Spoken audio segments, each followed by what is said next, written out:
À la difficulté du temps de guerre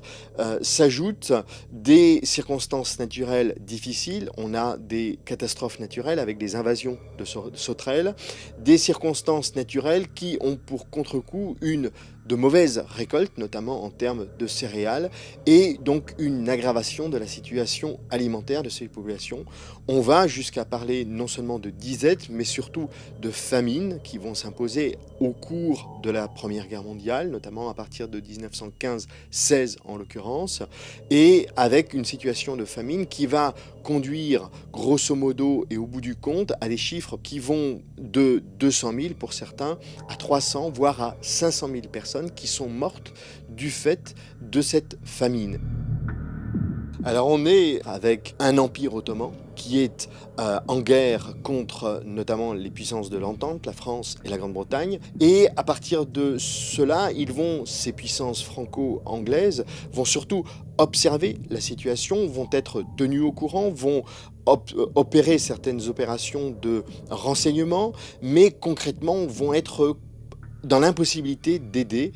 ces populations qui vont être livrées à elles-mêmes et livrées effectivement à la vindicte ottomane, avec effectivement cette famine qui s'impose à elles.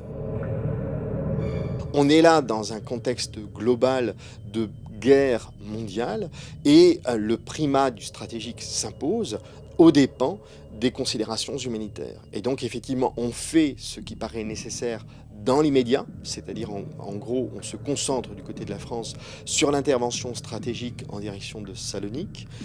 qui doit être la base de départ pour une intervention en direction des Balkans, et on laisse de côté quelque peu les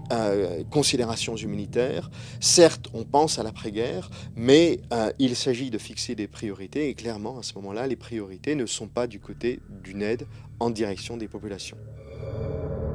L'Empire ottoman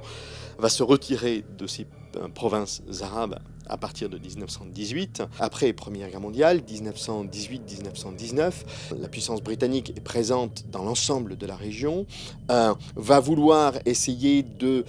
contrôler, voire d'empêcher la puissance française, qui est le parrain traditionnel de ces populations chrétiennes,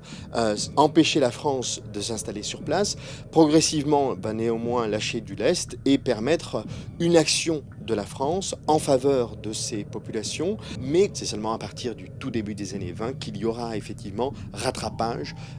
par rapport à la situation de l'avant-Première Guerre mondiale.